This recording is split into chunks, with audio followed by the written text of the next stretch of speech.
The hidden cost of comfort. Hey, welcome back to the channel. Let me ask you something real quick. Have you ever stopped to wonder, what's the real cost of your comfort zone? I'm not talking about money or time spent relaxing. I mean the deeper cost. The price you pay for staying where things feel familiar and safe. See, comfort feels good. That's why we love it. Your daily routine, your job, the way you handle things. It all gives you a sense of control. You know what to expect. There are no surprises. And there's nothing wrong with that, at least on the surface. But here's the truth. Your comfort zone might be stealing from you quietly, without you even noticing. It's not loud. It doesn't scream. It whispers. It tells you, stay here. You're fine. You're not ready for that yet. What if you fail? It's subtle, but powerful. And over time, it can cost you years of potential, growth, and opportunities. Think about it. How many times have you had an idea, something exciting, but then told yourself, maybe later? Or how many times did you back out of something just because it felt uncomfortable? I get it. I've done that too. We all have. But the danger isn't in one missed opportunity, it's in the pattern. Because the more we avoid discomfort, the easier it becomes to settle. We start to convince ourselves that this is all life has to offer. No more risk, no more reaching, just routine. And that's when the comfort zone becomes a trap. Let's pause here and really break this down. Your comfort zone is like a soft prison. The walls aren't made of steel, but they're strong enough to hold you. Not because they're unbreakable, but because you've decided not to break them. Here's what most people don't realize. Staying comfortable has a compounding cost. It doesn't just hold you in place, it slowly pulls you backward while others are moving forward. People who are taking risks, learning new skills, putting themselves out there, they're evolving. Meanwhile, you're standing still. But in life, standing still is just another form of falling behind. What you're really giving up. All right, so now that we've talked about how the comfort zone feels like a trap, let's dig deeper into what it's actually costing you. We're not just talking about missed adventures or some exciting side project you never started. We're talking about your potential, your dreams, your growth, your future self. Let's say you've got a passion or a goal. Maybe you want to start a business, switch careers, travel the world, build a YouTube channel, write a book, whatever it is. That dream usually lives outside your comfort zone. It's just close enough that you can see it, but just far enough that it feels scary to reach for. So what happens? You wait. You say, maybe next year. Let me save a little more money first. I just need to feel ready. But here's the thing, readiness is a myth. You don't feel ready before you take action. You feel ready because you take action. That's the trap of the comfort zone.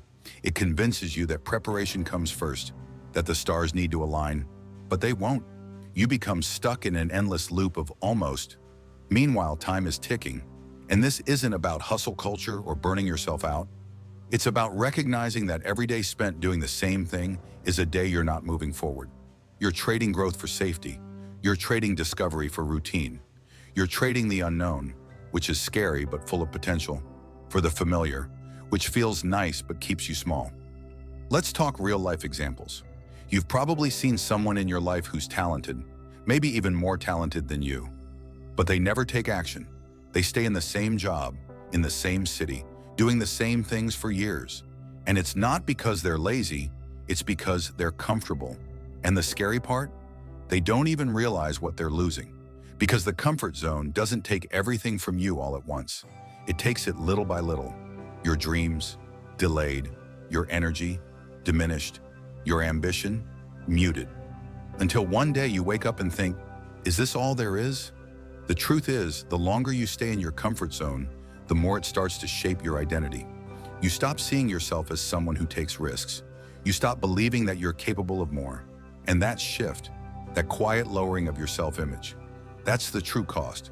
But here's the good news. It's not permanent. You can interrupt that pattern. You can take your power back. And no, it doesn't require some huge dramatic leap.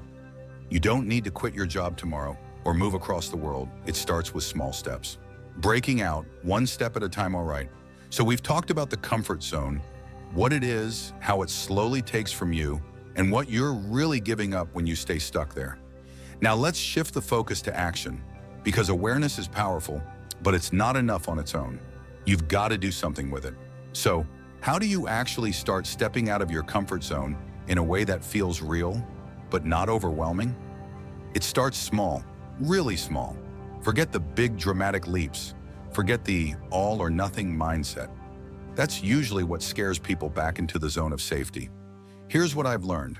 Progress is less about intensity and more about consistency. If you step 1 inch out of your comfort zone every single day, you'll look up a year from now and not even recognize who you were. So what does that look like? Maybe it means starting that project you've been putting off, just for 10 minutes. Maybe it's making one uncomfortable phone call, posting that first video, speaking up in a meeting, applying for that opportunity you don't feel ready for. These tiny actions send a powerful signal to your brain. We do hard things now, and that message over time rewires the way you see yourself. Here's something else. Discomfort is not the enemy. It's a sign you're growing. Think about the gym. You don't build muscle without some resistance. Same with your life. You don't build confidence, clarity, or courage without stepping into the unknown. Every time you feel fear, hesitation, or doubt, don't run from it. Use it as a compass. If something makes you uncomfortable and, deep down it's important, that's a green light, not a red one.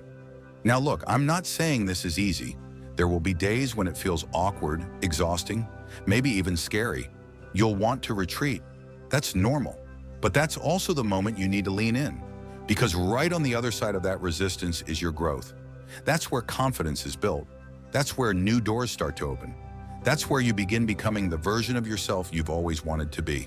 So if you've been waiting for the right time, this is it. Not next year, not next week. Now step out, just a little. Let that little step become momentum.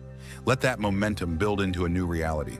Because your real life, the one filled with purpose, progress, and passion, it doesn't live inside your comfort zone. It begins the moment you step outside of it. If this hit home, if it made you stop and reflect, don't forget to like, subscribe, and grow with me. We're all on this journey together, and I promise you, the moment you take that first uncomfortable step, you're already on your way to something greater. Thanks for watching, and I'll see you in the next one.